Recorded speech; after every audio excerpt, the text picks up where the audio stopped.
નમસ્કાર દોસ્તો, world in box academy Gandhinagar પર આપ સૌ મિત્રોનું હાર્દિક સ્વાગત છે। અંગ્રેજી શીખવા માટે જે ખૂબ જ જરૂરી ચીજ વસ્તુ છે એ છે અંગ્રેજી શબ્દોનું જ્ઞાન, અંગ્રેજી શબ્દોની માહિતી।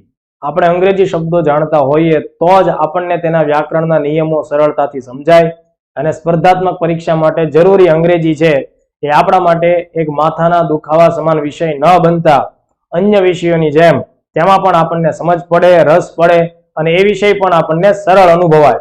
દોસ્તો, આ આખા ઉદ્દેશ માટે ગુજરાતભરના વિદ્યાર્થીઓને અંગ્રેજી વિષયમાં ઉપયોગી થાય એ હેતુથી વર્લ્ડ ઇન બોક્સ દ્વારા યુટ્યુબ ચેનલના માધ્યમથી એક આખો વિશેષ કાર્યક્રમ છે એ શરૂ થઈ ચૂક્યો છે અને આજે આ લેક્ચર છે એ કાર્યક્રમનો બીજો લેક્ચર છે। આજે પણ આપણે અગત્યના 5 શબ્દો જોવાના છે, તેના અર્થને સમજવાના છે, તેના નજીકના સમાનાર્થી શબ્દો તેમજ વિરોધી શબ્દો અને આ જે તે શબ્દ વાક્યમાં કેવી રીતે અલગ અલગ સંદર્ભે પ્રયોગમાં લેવામાં આવે છે તેની પણ આપણે ચર્ચા કરવાની છે। દોસ્તો, એક વાત ખાસ સમજજો, કોઈ પણ ભાષા હોય, બરાબર, એ ભાષાના પાયાના પથ્થર એટલે તેના શબ્દો અને દુનિયામાં ક્યારેય કોઈ શબ્દો છે એ 100% સમાનાર્થી હોતા નથી। જે તે શબ્દ છે તે અલગ અલગ સંદર્ભે અલગ અલગ પ્રકારની ભૂમિકામાં હોય છે। દાખલા તરીકે પાણી છે એને આપણે જળ પણ કહીએ છીએ, પાણીને નીર પણ કહીએ છીએ, પણ પાણી શબ્દ જે છે એના કરતા જળ શબ્દ જ્યારે આપણે બોલીએ છીએ ત્યારે તેમાં થોડો પવિત્રતાનો ભાવ ઉમેરાઈ જતો હોય છે, બરાબર। વહેતું પાણી હોય એને આપણે નીર કહેતા હોઈએ છીએ, તળાવના પાણીને આપણે નીર કહેતા નથી। એટલે શબ્દો તેના સંદર્ભોની સાથોસાથ તેના અર્થમાં થોડો ઘણો ફેરફાર કરતા હોય છે। તો આવી જ બાબતો અંગ્રેજી ભાષા સાથે પણ સંકળાયેલી છે, એટલે એના પણ જે કાંઈ સમાનાર્થી શબ્દો છે તો તેને પણ આપણે અલગ અલગ સંદર્ભમાં કેવી રીતે પ્રયોગમાં લઈ શકાય એ ઉપર પણ ચર્ચા કરતા રહેશું। તો આજનો આપણો પહેલો શબ્દ જોઈએ એ છે સીઝ શબ્દ। એનો જ આખો સ્પેલિંગ સ્ક્રીન ઉપર છે, બરાબર, એને સમજો। CEASE, cease. તો આ ચીઝ નથી, સીઝ છે, બરાબર। અને અહીંયા હું જે કાંઈ પણ શબ્દો તમને સમજાવું છું કે શીખવું છું એ દરેક શબ્દ તમારે એનો આખી અલગ બુક બનાવવાની, એક આખું મટીરિયલ તૈયાર કરો અને એમાં આ શબ્દને વારંવાર લખો। આ શબ્દનો ઉપયોગ પોતાના જીવનની જે દિનચર્યા છે એમાં વધતા ઓછા અંશે, ભલે સાચું પડે કે ખોટું પડે, પણ વિધાનમાં એનો ઉપયોગ કરવા માંડો। ભાષા તો જ આપણને આવડશે, ખોટું પડશે તો એ સુધરી શકાશે, બોલશું જ નહીં તો એમાં કોઈ સુધારો થઈ શકશે નહીં। એટલે આ બાબતને આજથી અમલમાં મૂકો। જે 5 શબ્દો અહીંયા હું તમને પ્રેક્ટિસ કરાવતો એક લેક્ચરમાં, એ 5 શબ્દોને તમારે વાક્યમાં પ્રયોગ કરવાની કોશિશ કરવાની। ભાઈબંધોની સામે ગપ્પા મારવા માંડો પણ એ શબ્દને બોલવા માંડો, બરાબર, પછી જોજો અંગ્રેજી આવડવા મળશે। આ સીઝ શબ્દ છે એ કોઈ પણ એવી સ્થિતિ માટે વાપરી શકાય કે કોઈ કાર્ય કે કોઈ પ્રવૃત્તિ કે કોઈ પ્રક્રિયા ચાલુ હતી અને તમે એને અટકાવી દો છો, બંધ કરી દો છો, અથવા તો એ કાર્યને તમે છોડી દો છો। તો આ જે સ્થિતિ છે તેને આપણે શું કહેશું? સીઝ કહેશું। જો આ જે સીઝ શબ્દ છે એ એવી સ્થિતિમાં વપરાય છે કે પછી કાર્યને તમે શરૂ કરતા નથી, બરાબર, એ કાર્ય ત્યાં કાયમના ધોરણે અટકતું હોય એવું તમને લાગે છે, તો આ સંદર્ભે આપણે આ શબ્દને વાપરી શકીએ। હવે આપણે જુઓ એનો ગુજરાતીમાં અર્થ કરવો હોય તો શું કરશું? બંધ પાડવું અથવા તો બંધ પડવું, સીઝ શબ્દ વપરાય। કામને સ્થગિત કરી દેવું અથવા તો કોઈ કામને છોડી દેવું। કેટલાક વિદ્યાર્થીઓ તૈયારી શરૂ કર્યા બાદ થોડા મહિનામાં કંટાળીને તૈયારી છોડી દેતા હોય, તો એમના માટે આ શબ્દ એ પ્રવૃત્તિના અનુસંધાને વાપરી શકાય।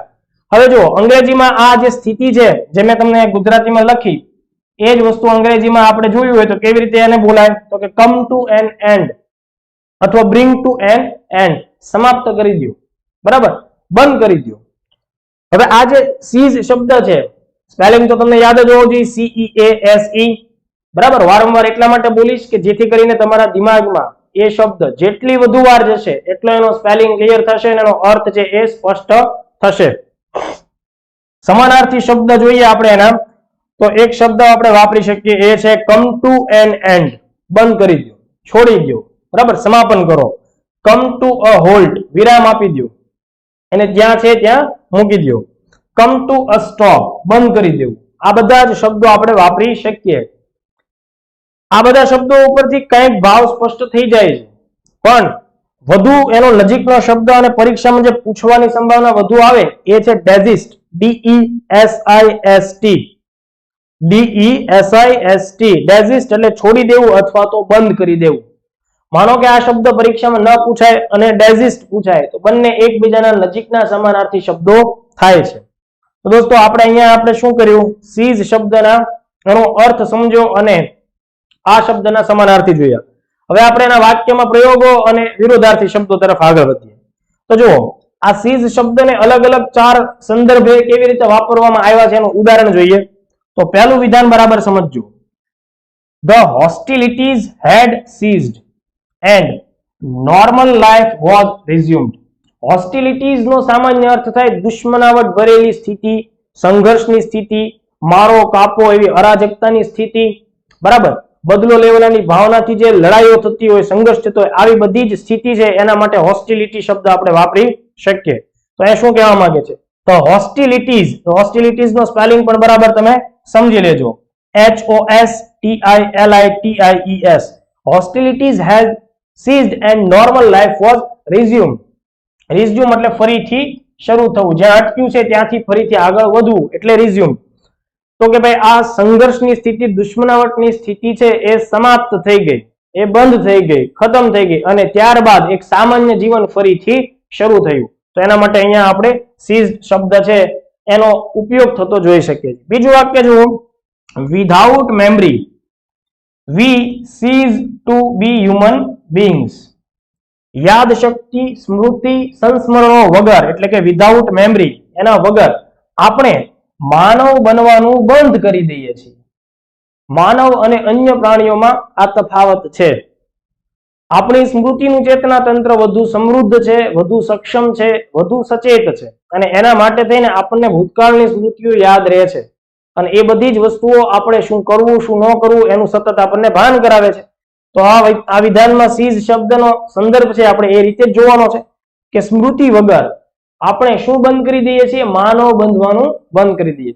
અન્ય પ્રાણીઓમાં અને આપણામાં આ સ્મૃતિ સંગ્રહ, યાદો, બરાબર, સંસ્મરણો એનો ઘણો મોટો તફાવત હોય છે.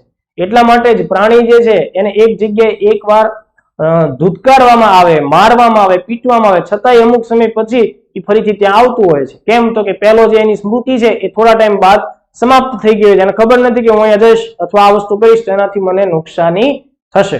તો આ એક બાબત થઈ. ચલો ત્રીજો શબ્દ જોઈએ, આપણે ત્રીજું વાક્ય જોઈએ.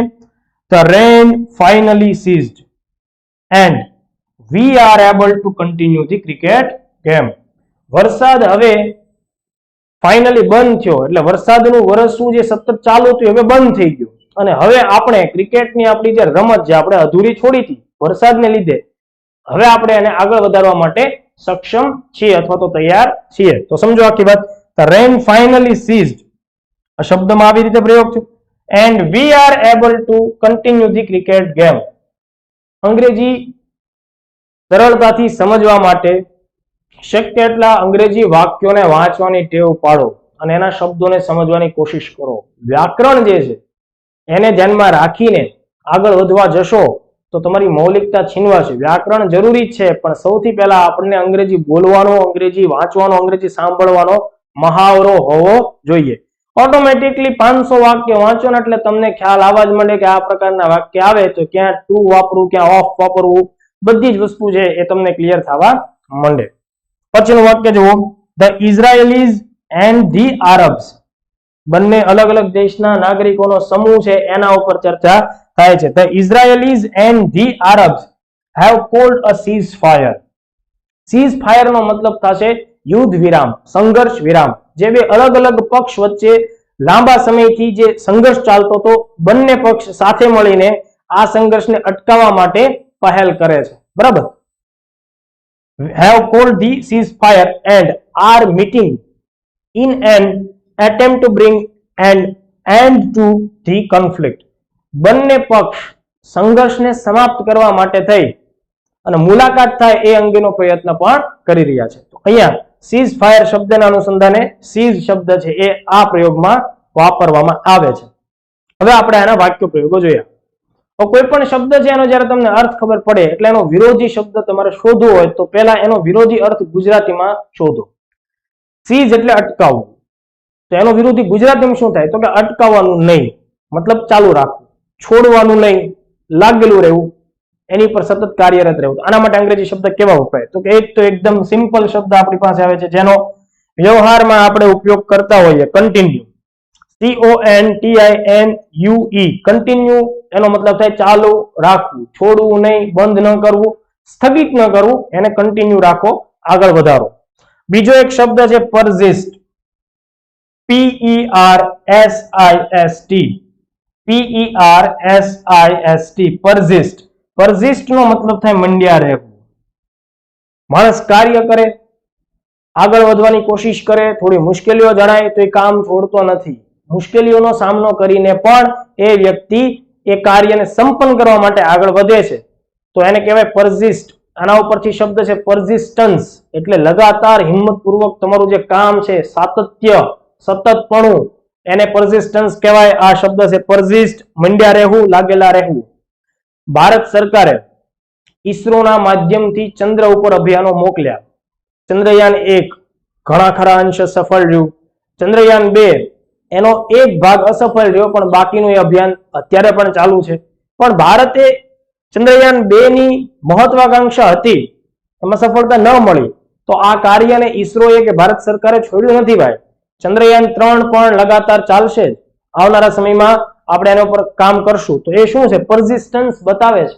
બરાબર, કોઈ કામને છોડવાની વૃત્તિ એમાં હોતી નથી. તો અહીંયા આપણો પહેલો શબ્દ છે એ ક્લિયર થાય છે. જો એક શબ્દની વાત કરીએ છીએ પણ એમાં આપણને ઢગલોબંધ બીજા 7, 8 થી 10 શબ્દો તમને મળે છે. આ બધા જ શબ્દો છે. જો જરૂરી નથી કે પરીક્ષામાં તમને આ જ શબ્દ પૂછાય, persist પણ પૂછી શકાય, અથવા બીજા આની સાથે સંકળાયેલા શબ્દો જે સ્ક્રીન ઉપર આવતા હોય એમાંથી પણ કોઈને ધ્યાનમાં રાખીને પ્રશ્ન આવી શકે. તો આખી ચર્ચા બરાબર હશે, એક શબ્દને બરાબર લખ્યો હશે, તો પરીક્ષામાં આ વસ્તુ કામ લાગશે. ત્યારબાદનો એક શબ્દ છે પાયસ. સ્પેલિંગ બરાબર સમજજો, PIOUS, PIOUS, પાયસ. પાયસ શબ્દ છે દોસ્તો, એ સામાન્ય રીતે ધાર્મિક પ્રવૃત્તિઓ, ધાર્મિક સિદ્ધાંતોને માનનારી બાબતો, આની સાથે સંકળાયેલો શબ્દ છે. એટલે પાયસ શબ્દનો સામાન્ય ભાવાનુવાદ આવો થાય ધાર્મિક અથવા તો ધર્મનિષ્ઠ. ધાર્મિક અથવા તો ધર્મનિષ્ઠ, કે જે ધર્મની પરંપરાઓ, ધર્મની બાબતો સાથે અથવા તેના સિદ્ધાંતોને અનુસરવામાં પોતાનું હિત સમજે છે, આવી જે કઈ બાબત છે એના માટે પાયસ શબ્દ વપરાય, PIOUS. પ્રમુખ સંદર્ભ ધર્મ સાથે. પણ માત્ર ધર્મ જ નથી, જ્યારે કોઈ વ્યક્તિ પોતાની દેશભક્તિ, નિષ્ઠા, કાર્યનિષ્ઠા પણ જો દાખવતો હોય તો એના અનુસંધાને પણ એની વફાદારીને પણ આપણે શું કહી શકીએ? ધર્મનિષ્ઠ છે એવી રીતે કહી શકીએ. બરાબર? તો જુઓ, આ જે શબ્દ છે ને એના માટે અંગ્રેજીમાં શબ્દ વપરાય છે ડિવોટલી રિલિજિયસ. આવો પણ એના અનુસંધાને સમાનાર્થી સ્વરૂપે શબ્દ વાપરી શકાય, ડિવોટલી રિલિજિયસ. એના અન્ય સમાનાર્થી આપણે સમજો તો એક થાય રિલિજિયસ. આ તમે જાણતા જ હશો. રિલિજિયસ જ્યારે પૂછાય તો આપણને લગભગ કોઈ વિદ્યાર્થીને વાંધો ન આવે, નાનપણથી આ શબ્દથી આપણે વાકેફ હોઈએ. RELIGIOUS, રિલિજિયસ નો મતલબ થાય ધાર્મિક અથવા તો ધર્મમય. પણ આ શબ્દ બહુ ઓછા લોકોને ખ્યાલ હોય. ડિવોટ, DEVOUT, ડિવોટ એટલે થાય શ્રદ્ધાળુ, અથવા એનો ડિવોટનો વધુ નજીકનો અર્થ થાય પવિત્ર. બરાબર? પવિત્ર અથવા ધાર્મિક. તો એ સંદર્ભમાં પણ આ શબ્દને આપણે વાપરી શકીએ. પછી છે એક શબ્દ ફેithful. સ્પેલિંગ બરાબર સમજજો, FAITHFUL. ફેથફુલ એટલે એવી ચીજ કે જેની ઉપર તમે ભરોસો કરી શકો, જે વિશ્વાસને પાત્ર છે, જે ભરોસાને પાત્ર છે, જે વફાદાર છે, એ વધુ સારા અર્થમાં આપણે એને ફેથફુલ કહી શકીએ. પણ કેટલાક સંદર્ભમાં પાયસને સંદર્ભે પણ ફેથફુલ શબ્દનો ઉપયોગ થતો. હવે જુઓ, આપણે કેટલાક એનો વાક્યમાં કેવી રીતે પ્રયોગ થાય છે એ બાબતને જોઈએ અને એના વિરોધી શબ્દોને પણ જોઈએ. તો જુઓ, અહીંયા બે વાક્ય છે. પહેલું વાક્ય જોઈએ, there will be no pious words said over him.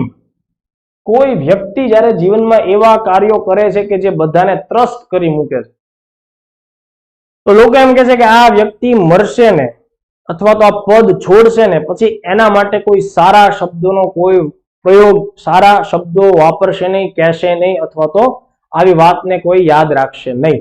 તો આ સંદર્ભમાં અહીંયા શબ્દ છે એ કૃત્યોના અનુસંધાને તે વાપરવામાં આવે છે. There will be no pious words said over him. બરાબર, અથવા તો તેના વિશે આવું કઈ બોલાવું નહીં. તો બે અનુસંધાને આપણે એનો ઉપયોગ જોઈ શકીએ. બીજું છે a pious woman who decided to become nun. None એટલે જે ધર્મની પરિચારિકા હોય એના માટે આપણે નન શબ્દ વાપરીએ. એક ધર્મનિષ્ઠ સ્ત્રી કે જેણે સાધ્વી બનવાનું નક્કી કર્યું. તો આ સંદર્ભમાં પણ આપણે અહીંયા કેવી વુમન છે? પાયસ વુમન, ધાર્મિક પ્રવૃત્તિમાં લીન રહેનારી સ્ત્રી છે, સાધ્વી જેને કહી શકીએ, અપવિત્ર સ્ત્રી કહી શકીએ, એને સાધ્વી બનવાનું નક્કી કર્યું.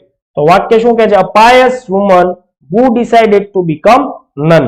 નન નો મતલબ થાય ધર્મ પરિચારિકા અથવા તો સાધ્વી. ક્લિયર?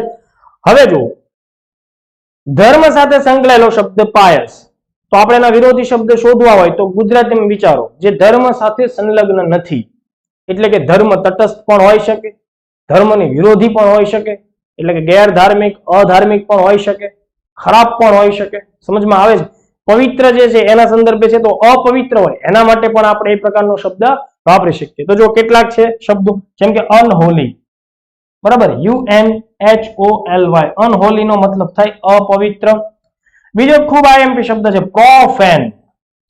શબ્દ બરાબર સમજો, PROFANE. પ્રોફેન નો મતલબ થાય દૂષિત કરવું, અપવિત્ર બનાવવું, કોઈની જે સારી બાબત છે એમાં વિકૃતિ લાવવી. બરાબર, તો એ શબ્દ છે અપવિત્રના અનુસંધાને આપણે વાપરીએ પ્રોફેન. સ્પેલિંગ બરાબર યાદ રાખજો, PROFANE.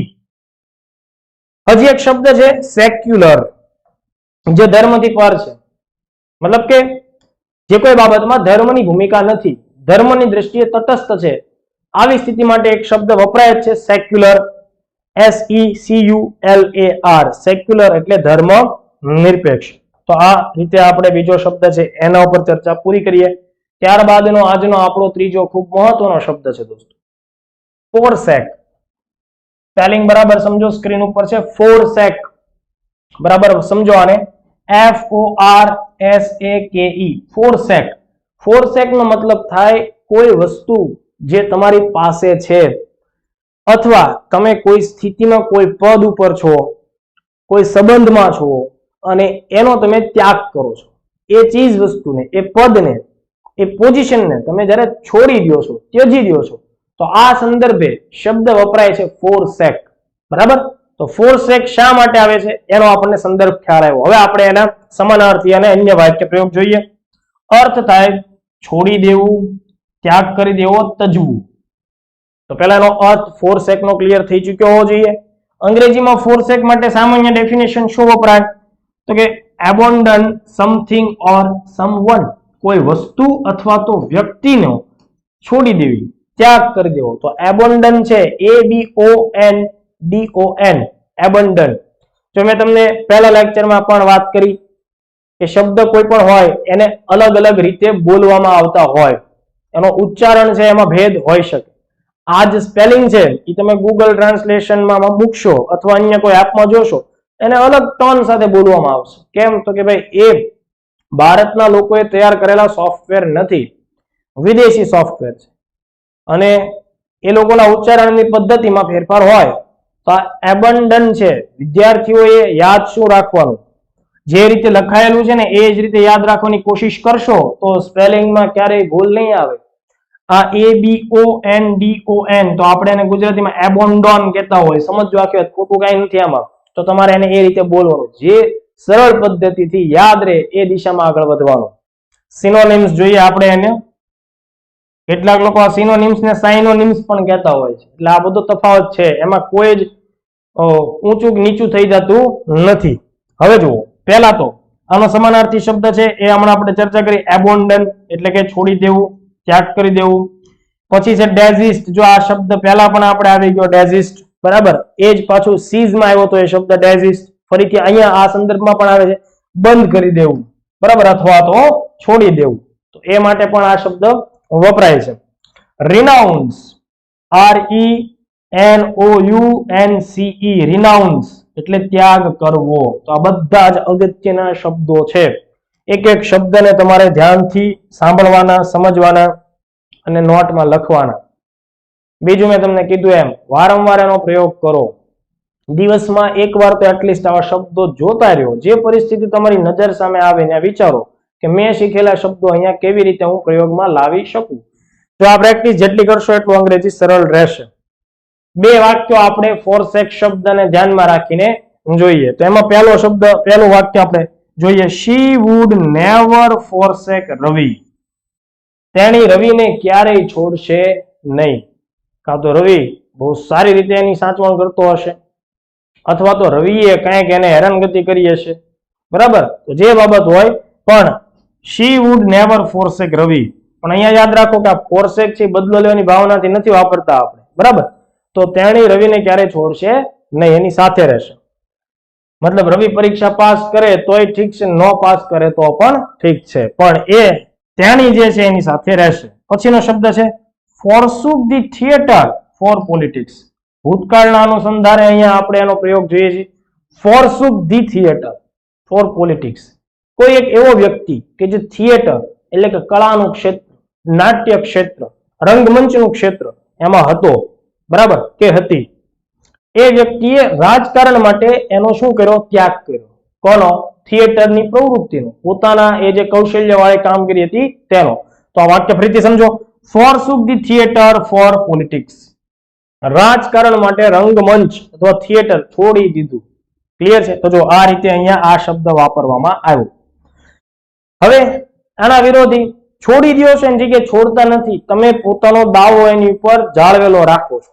એ વસ્તુનો ઉપર તમારો દાવો જળવાયેલો રહે છે. આ વાત જે છે એને અંગ્રેજીમાં સીધી રીતે કહી શકીએ રીક્લેમ.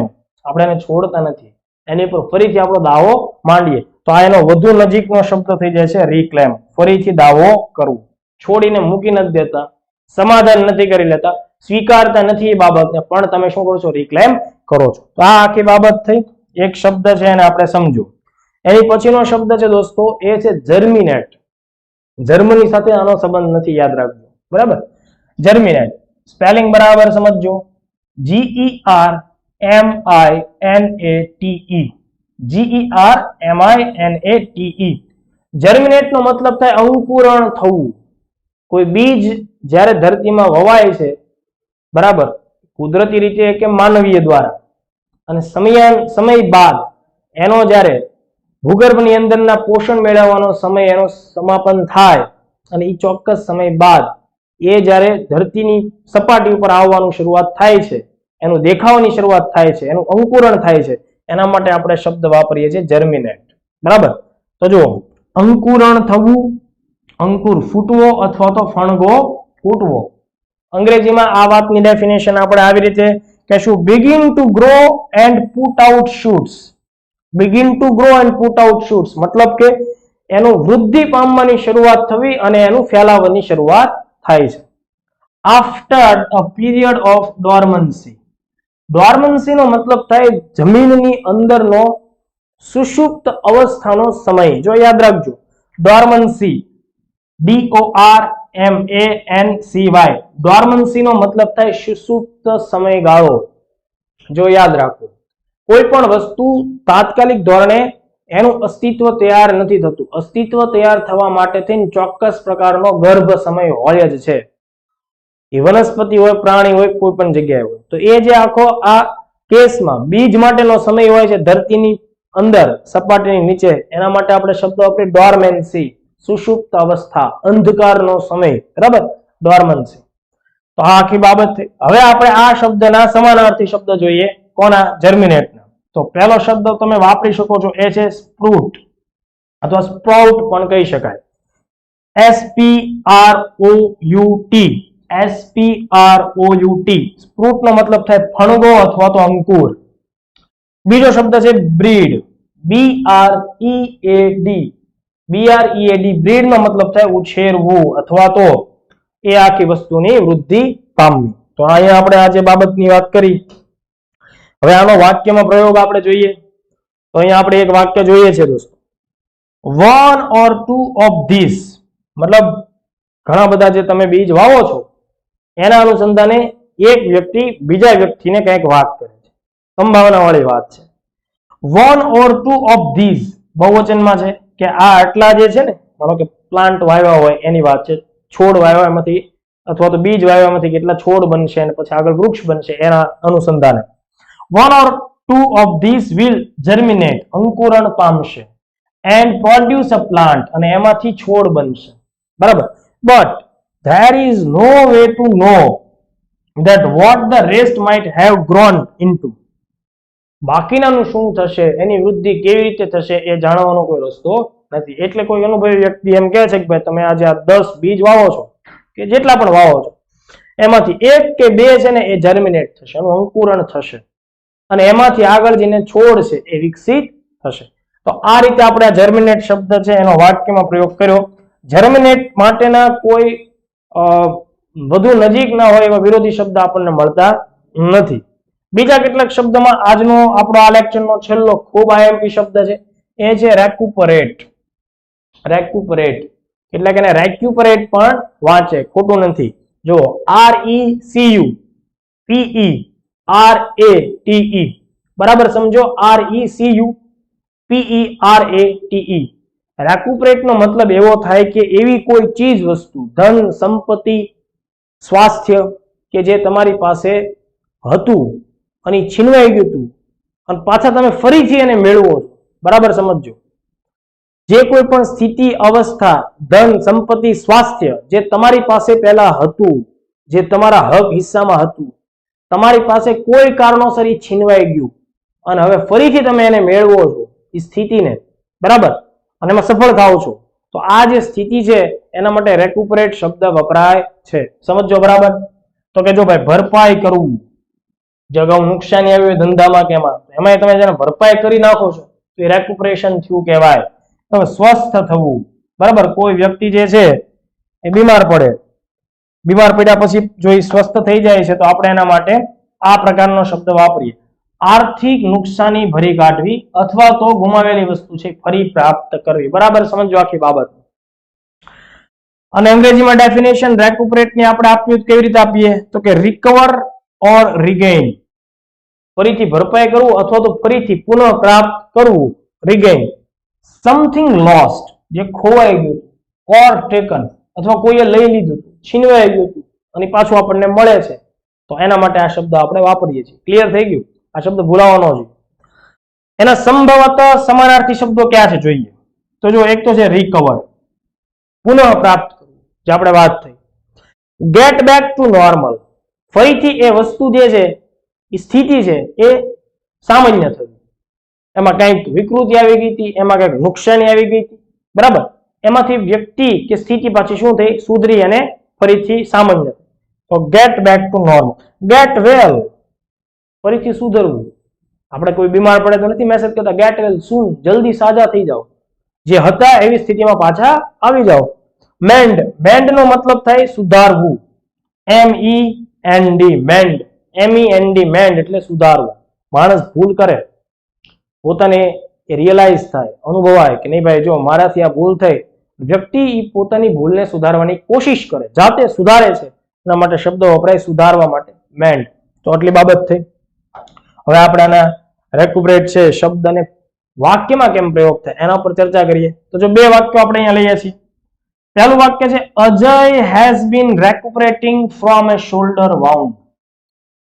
ખભાની જે ઈજા થઈ હતી, શોલ્ડર વાઉન્ડ, કોઈ ઘા પડ્યો હશે, વાગ્યું હશે વગેરે, તો Ajay has been recuperating from a shoulder wound. Ajay છે એને ખભાની જે ઇન્જરી થઈ અથવા તો જે કઈ નુકસાની થઈ એમાંથી ધીમે ધીમે સાજો થઈ રહ્યો છે, બરાબર. બીજું વાક્ય, the team is off Monday, team રવાના થઈ ગઈ છે સોમવારે. Giving Bumrah an extra day to recuperate. Bumrah ઘાયલ થયો હશે, હોસ્પિટલ લઈ જવું પડ્યું હશે, ડોક્ટરે કીધું છે કે 1 દિવસનો આરામ કરવો પડશે, એટલે ટીમ શું કરી, ટીમ નીકળી ગઈ, બુમરાહને 1 દિવસ રિકવર થવા માટેનો, રેક્યુપરેટ થવા માટેનો સમય આપ્યો છે. તો આ રીતે આપણે રેક્યુપરેટ શબ્દને કેવા સંદર્ભે વાક્યોમાં વાપરી એના ઉપર ચર્ચા કરી. હવે કોઈ ચીજ તમારા હાથમાં હતી, જે સ્થિતિ તમારી પાસે હતી, જે પદ તમારી પાસે હતું એ છીનવાઈ ગયું, એ જતું રહ્યું, ફરીથી તમે એને કેચ કરો છો, મેળવો છો, રિગેઇન કરો છો, તો એના માટે આ શબ્દ વપરાય. પણ માનો કે હવે એનો વિરોધી વિચારવું હોય તો શું હતું એ જતું રહ્યું, ફરીથી આવ્યું નહીં, પ્રયત્નો કર્યા છતાંય આવ્યું નહીં, સુધર્યું નહીં, માણસ બીમાર પડ્યો એવો બીમાર પડ્યો, સાજો ન થઈ શક્યો, છેલ્લે એની મૃત્યુ થઈ અથવા કાયમ માટે એને નુકસાની થઈ ગઈ, નોર્મલ લાઈફ ન થઈ, બેક ટુ નોર્મલ ન થઈ શક્યું, ધંધો હોય કોઈ પણ વસ્તુ, બરાબર. તો એટલે રેક્યુપરેશન અથવા રેક્યુપરેટ જે છે એનો વિરોધી ગુજરાતીમાં વિચારો પતન પામવું, નાશ થવું, મૃત્યુ થઈ જવું, આ પ્રકારની બાબત. તો જુઓ એક વિરોધી છે શબ્દ કોલેપ્સ, COLLAPSE, કોલેપ્સ એટલે પતન, ગંભીર રીતે ભંગાણ, હવે ફરીથી ઊભું થઈ શકશે નહીં. જો આ કોવિડ ને લઈને ઘણા બધા નાના મોટા બિઝનેસ એવા હતા દોસ્તો કે જે બરાબર ચાલતા હતા, પણ હવે કોવિડની જે 1.5-2 વર્ષની લાંબી અસરો આવી તો એ જે તે ધંધાઓ છે એ પડી ભાંગ્યા. એમાંના કેટલાક ધંધાઓ છે એ રેક્યુપરેટ થઈ જશે, કેટલાક કોલેપ્સ થઈ જશે, મતલબ પતન પામશે, પછી માણસો એ ફિલ્ડ છોડીને બીજા કોઈ ક્ષેત્રમાં કામ કરશે. કેટલીક એની અસરો એવી પણ આવશે કે લોકો સ્થળ જ છોડી દેશે અને અમુક જગ્યાએ માઇગ્રેશન હેઠળ જશે, સ્થળાંતરણ કરશે, ત્યાં કંઈક નવી શરૂઆત કરશે. તો આ સ્થિતિ. અથવા બીજો શબ્દ આપણે વાપરીએ ડિક્લાઇન, પડતી, નીચે પડવું, ડિક્લાઇન થવું એટલે આપણે કેવું પતન થયું, પડતી થઈ, એના માટે આ શબ્દ આપણે ડિક્લાઇન, DECLINE. ડિક્લાઇનમાં કે માણસ કોશિશ કરે, જેમ કે જો હું તમને સમજાવું, 18મી સદીની આપણે વાત કરતા હોય, ભણતા હોય ત્યારે આધુનિક ભારતના ઇતિહાસમાં મુગલોનું શું થયું? પતન, ડિક્લાઇનેશન ઓફ મુગલ ડાયનેસ્ટી. એ શબ્દ ત્યાં વાપરીએ. કેમ? તો કે ભાઈ નબળા શાસકો આવ્યા, એમણે ફરીથી કોશિશ ન કરી અથવા તો કોશિશ કરી પણ એ પોતે જે અવસ્થા આગળના મુગલ બાદશાહોમાં હતી ન લાવી શક્યા, તો એ જે સ્થિતિ છે એને ડિક્લાઇન કે પડતી, નીચે પડવું, પછી ધીમે ધીમે ક્ષીણ થઈ જાય, એનો ક્ષય થાય. તો આ આખી બાબત જે છે એને આપણે ધ્યાનમાં લીધી, બરાબર. ફરીથી આપણે નવા લેક્ચર સાથે, નવા શબ્દો સાથે મળશું. આ બધા લેક્ચર અચૂક જુઓ.